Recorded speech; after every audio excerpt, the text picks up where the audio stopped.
This podcast is on validity, reliability, and measurement error in survey research. Validity is a very important concept in social science research in general, and it certainly applies to survey research, so we need to discuss it. Validity is defined as, do your questions measure the concepts you intend them to measure? And again, the key word here is intended. So, for example, we could consider the notion of age variables. Now, the true age of the respondent, A, is 25. And if we ask questions about age in the survey, let's imagine we ask two questions. With the first question, the respondent answered 25, the correct answer. But then in the second question, the respondent A answered 50 for whatever reason. If we consider those two questions, question 1 is the valid question because it correctly measured the true age of respondent A. Question 2 was an invalid measure because it did not correctly measure the age of the respondent. There are three basic types of validity. The first type is called face validity. Based on your expert opinion, does this question measure what it intends to measure? So the key phrase here is based on your expert opinion, based on your judgment, on what you know about the concept. For instance, if you want to measure a respondent's political ideology, and you do not ask any questions about their opinions on social welfare spending, your measurement is an invalid measure of ideology. Another type of validity is called content validity, defined as, does the question measure all aspects of the concept? To use the ideology example again, if you want to measure a respondent's political ideology, and you only ask questions related to the economy and not social issues, such as abortion, you do not have a valid measure of ideology. It fails in terms of content validity, as opposed to face validity. The third type of validity is called criterion validity, defined as, is the measure correlated or statistically related to other relevant variables? For example, if you create an ideology question, but that question cannot predict whether the respondent is a Republican or a Democrat, then you do not have a valid measure of ideology. In other words, it fails the criterion validity dictate. Along with validity, we have to consider reliability. Do your questions consistently measure the concept? Let's think about this age variable, and we'll ask it 3 times. So for question 1, respondent A answered 25, 25, and 25. For question 2, respondent A answered 20, 25, and 30. So of the two, question 1 is more reliable because the respondent always answered the same way each time.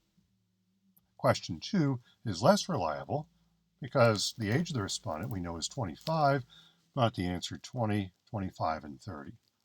So it's not a reliable question. Now what about measurement error? Measurement error occurs when the answer the respondent gave was not completely accurate. That error can affect validity and reliability. The threat to validity is that the question is not measuring the concept you intend for it to measure. The threat to reliability is that the question only measures the concept for some respondents and not for others.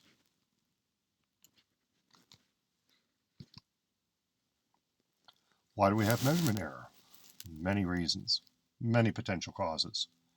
The wording of the question, the way the question is framed, the order in which we ask questions, lack of knowledge about the question, out and out lying on surveys, unable to recall aspects of information about survey questions. Questions are too sensitive. Maybe the surveyor is unduly biasing the responses, and you might just be tired of taking the survey. Lots of reasons why measurement error may be taking place. Let's consider them. We'll start with question wording. We assume the respondent defines the concept in a particular way. Are politicians in Washington, D.C. corrupt? Yes or no? That's a potential survey question. However, we leave up to the respondent the notion of, well, what is meant by corrupt? What does that mean? So there's a little bit of vagueness there, and that might end up resulting in measurement error. Some people may consider bribery as corruption and only bribery. Others might extend their definition of corruption to other matters. Also, the double-barreled question is a major problem as far as question wording goes. Here's a potential question. Do you agree with this statement? The president lied to the public about the corruption scheme and lied to the public about the cover-up. What if a respondent only agreed with the first half, that the president lied to the public, but not the second half, that lied to the public about a cover-up? Well, that's a double-barreled question, and that will also result in measurement error, as the respondent will be confused as to just how to answer that question. What about question framing? Writing a question in a way to encourage a particular response. So, should the Supreme Court rule in favor of protecting a woman's right to choose to have an abortion, or should the Supreme Court rule in favor of protecting the life of a baby? So, those two questions, when asked on surveys, can elicit different kinds of responses. The first question encourages a pro-choice response, protecting a woman's right to choose, while the second question encourages a pro-life response, protecting the life of a baby. So question framing can cause measurement error. What about the order in which we ask questions? So if we ask first, how old were you when 9/11 happened? And should the U.S. government increase border security, yes or no? By encouraging the respondents to think about 9/11 first, it might make them think of a fearful situation. So they may be more likely to respond yes to increasing border security. That presumes that the respondent is old enough to remember 9/11. But if that's the case, then that would influence potentially the response to the border security question. In other words, if we want a kind of an unvarnished answer about border security, we probably would not want to have leading questions like, well, how old were you when 9/11 happened, prior to asking about the border security issue. Lack of knowledge. We assume respondents are familiar with a specific topic or event. What effect do you think House Bill 250 will have on SAT scores among junior high students in your state? Well, that's asking a lot of information. It assumes the respondent is familiar with this House Bill 250. It assumes the respondent understands how House Bill 250 could affect SAT scores. That's probably too much information to assume about the respondent. So lack of knowledge will probably increase the amount of measurement error taking place. What about lying on surveys? Now, we're not casting judgments here, but we assume that respondents give honest answers, but they may indeed decide to lie if they're unfamiliar with the content of the question. So why would a respondent lie if they're unfamiliar with the content of the question? Well, one reason is that there might be sort of a social desirability factor in place. Might want to please the surveyor, for instance, to give the correct answer, quote unquote. If we ask respondents whether or not they voted and who they voted for, there might be some peer pressure to say that you did vote, that you participated in the election process. And that's called social desirability bias. There might be peer pressure as well to vote for the more popular candidate. So frequently, in a post-election survey, we'll find that people remember voting for the winning candidate at a higher percentage than the candidate actually received. Thus, people are misremembering whether or not they voted, or they're engaging in what's called the bandwagon effect, wanting to be on the side of the popular winning candidate. All of that can result in measurement error. Recall problems. Well, am I going to remember something like, how many times did you protest in 2012? Well, 2012 is a decade ago. Would we remember each time we protested in 2012, if we protested at all?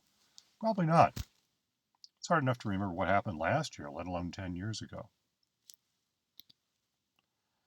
Sensitive questions might lead to measurement error. We assume that respondents feel comfortable in answering questions like, what is your income? People might not want to give that.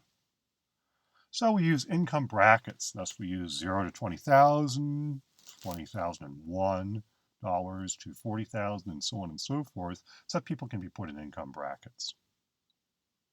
We assume people are comfortable answering questions about crimes. Maybe they're uncomfortable. Maybe they don't necessarily trust the survey to keep their responses anonymous. When we have sensitive questions, the refusal to answer rate goes up. Thus, non-response answer percentages increase. So we have less data, less information, and it may be less valid and less reliable.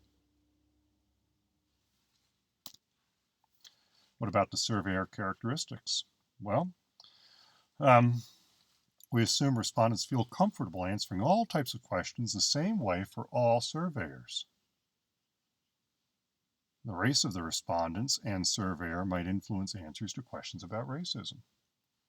We might give different responses if the surveyor is African American, as opposed to the surveyor not being African American. The sex of respondents and surveyor as well might influence answers to questions about sexism. Whether or not the surveyor is a female might have an influence on how we respond to those questions. Again, there's a social desirability impact. And that might cause measurement error to occur. And finally, respondents, we assume, can handle answering many questions at once. Maybe they can. Respondents have other things to do other than answering survey questions. They might just start answering questions quickly without putting much thought into it. If the survey goes on too long, they might simply stop taking the survey. And thus you'll be, again, out of data. This is the end of this particular podcast.